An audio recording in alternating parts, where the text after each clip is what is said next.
Hello viewers, তো আজকে আমরা দেখব কি করে তোমরা হোয়াটসঅ্যাপে তোমাদের ফিঙ্গারপ্রিন্ট লকটি অ্যাক্টিভ করতে পারো, অর্থাৎ এনাবেল করতে পারো। তো প্রথমেই তোমরা হোয়াটসঅ্যাপ যাবে, হোয়াটসঅ্যাপ গিয়ে এই উপরের ডান দিকে যে তিনটে ক্লিক করবে, ক্লিক করে সেটিংস যাবে, সেটিংস গিয়ে উপর দিকে স্ক্রল করবে এবং প্রাইভেসি যা আছে এখানে ক্লিক করবে।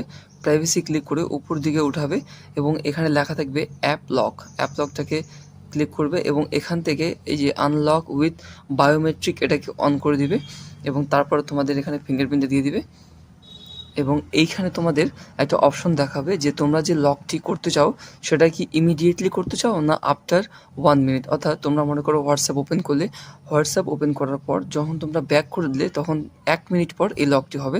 তো আমি এটাকে ইমিডিয়েট করে দিলাম। অর্থাৎ আমরা যদি একবার হোয়াটসঅ্যাপ ওপেন করি ফিঙ্গারপ্রিন্ট দিয়ে, তারপরে যখনই ব্যাক করব সাথে সাথেই কিন্তু ফিঙ্গারপ্রিন্ট লকটা আবার অ্যাক্টিভ হয়ে যাবে।